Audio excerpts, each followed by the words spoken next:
恋爱脑是什么？脑科学说那是一种瘾，你身边一定有这样一个人，平时聪明清醒，做事有分寸，一谈起恋爱整个人就变了。明明所有人都看得出对方在骗他，他看不见。你把证据摆在他面前，他还替对方找理由。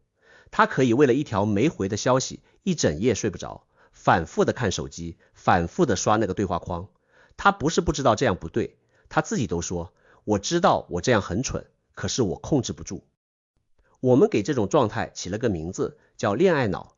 大部分人觉得这是性格问题，是这个人不够理性，不够独立，太黏人。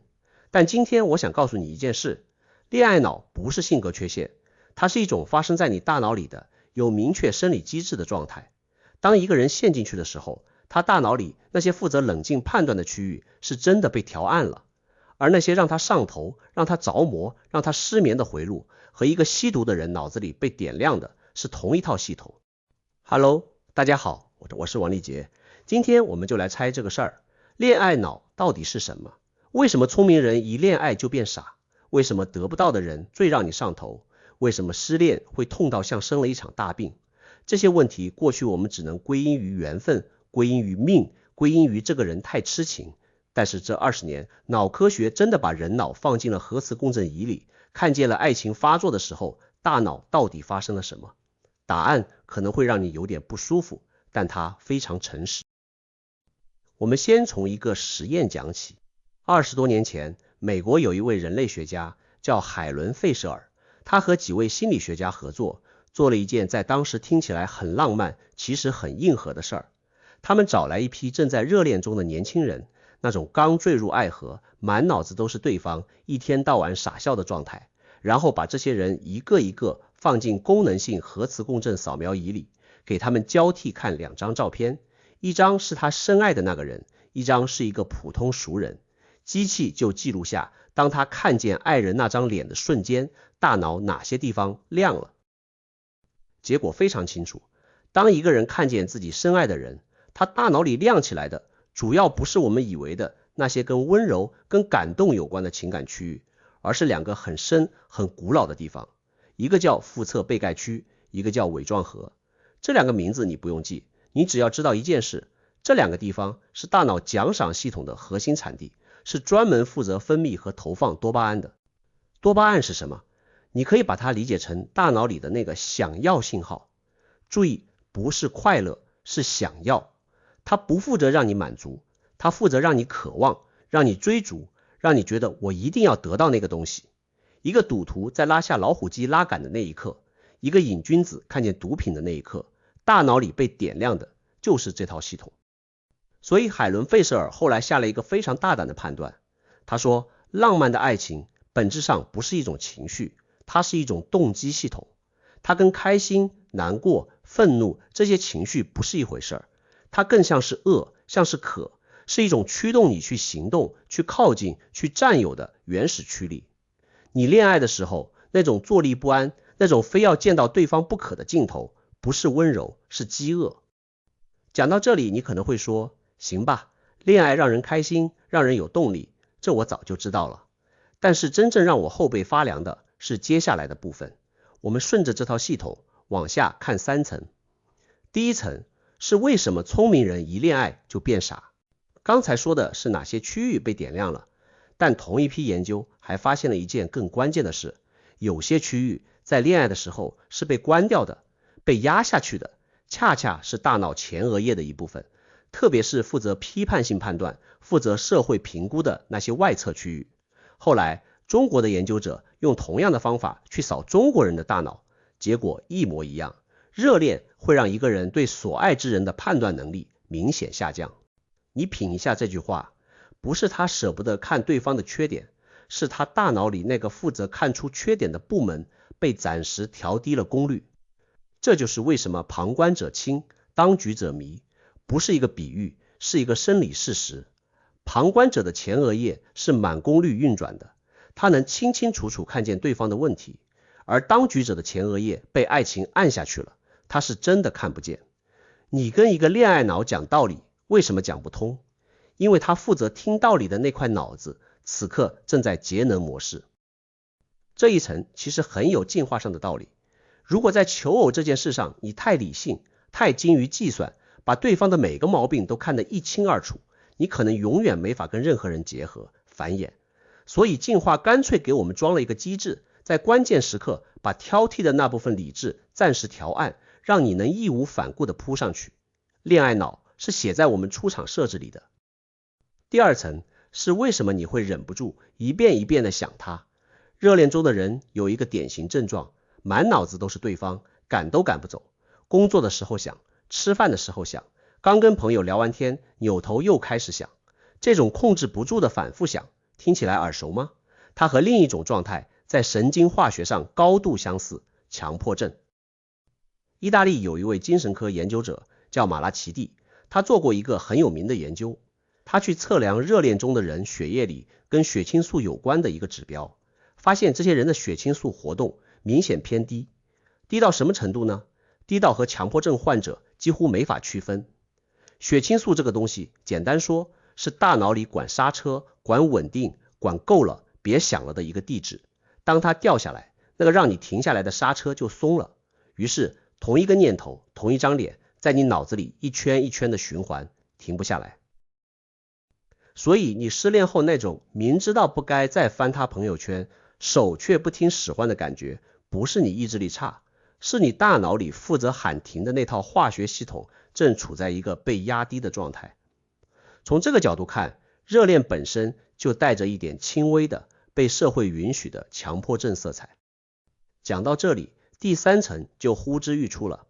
如果恋爱既能像毒品一样点亮你的奖赏回路，又能像强迫症一样让你停不下来，那它会不会本身就是一种瘾？这正是海伦·费舍尔后来明确提出的看法。他说，强烈的浪漫爱情是一种天然的成瘾。你去对照成瘾的所有特征，它一条都不少。新快感，见到对方就飘飘然；耐受性，越爱越要更多；一条消息不够，要见面；见面不够，要时时刻刻在一起；依赖，离开对方就难受；戒断，分开就浑身不对劲；还有复发，明明已经断了，一个深夜，一首老歌又把你拽回去。这不就是成瘾的标准剧本吗？而最硬的证据来自失恋。研究者又做了一组实验，这次找的是刚刚被甩但心里还深爱着对方的人，把他们放进扫描仪，给他们看那个抛弃了自己的人的照片。结果他们大脑里被点亮的区域和前面那些幸福热恋的人有大量重叠，还多出了一些。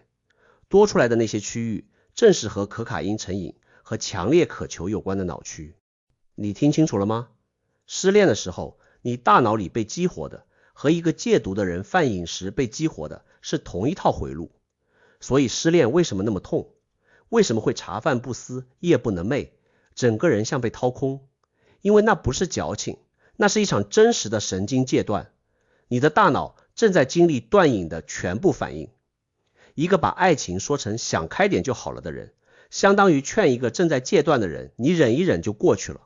道理没错，但他经历的痛苦是有生理实质的。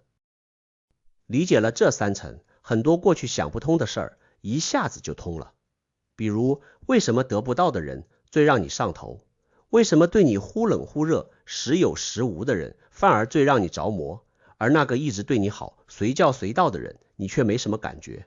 因为多巴胺这套系统，它最强烈的反应从来不是针对确定能得到的奖赏，而是针对不确定的奖赏。这就是赌博让人上瘾的原理。如果每拉一次老虎机都中奖，你很快就腻了。正是因为它时中时不中，你才会一直拉下去。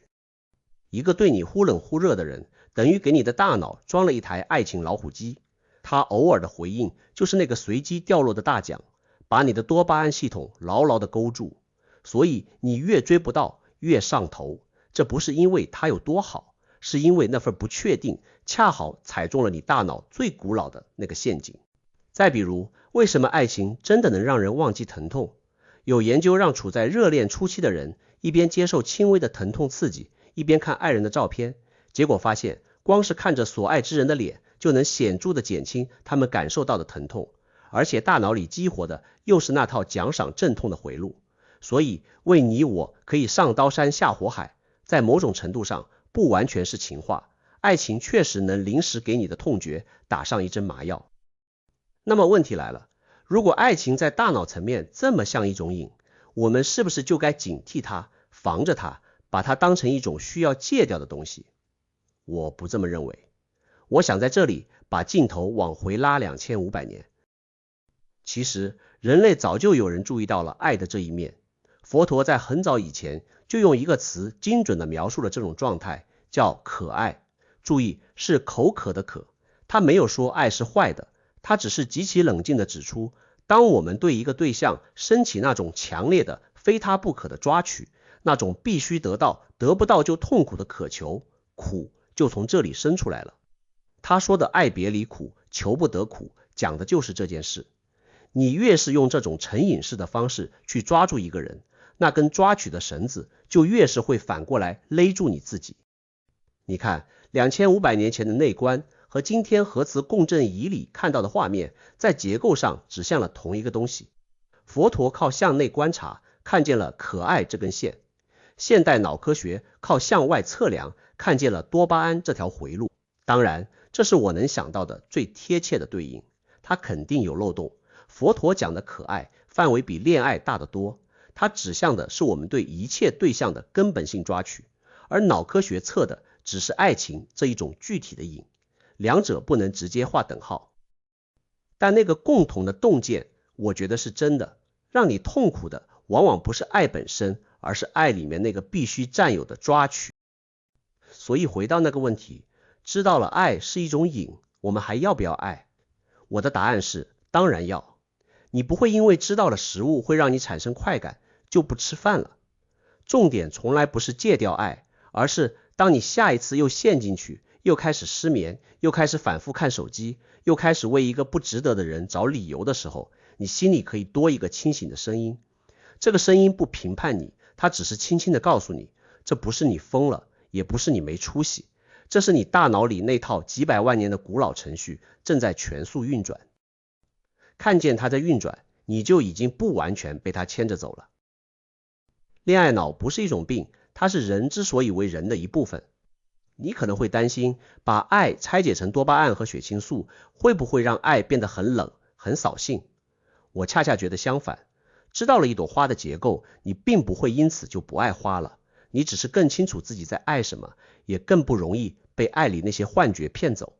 当你知道了它的机制，你就有机会做一个既能深深去爱，又不至于把自己彻底交出去的人。带着觉知去爱和被本能拖着走是完全不同的两种活法。那么我想问问你，你有没有过一次事后回想起来，觉得自己当时怎么会那么上头的经历？现在用今天讲的这套机制再回看那段日子，你看见了什么？欢迎在评论区把你的故事讲给我听。我是王立杰，我们下期见。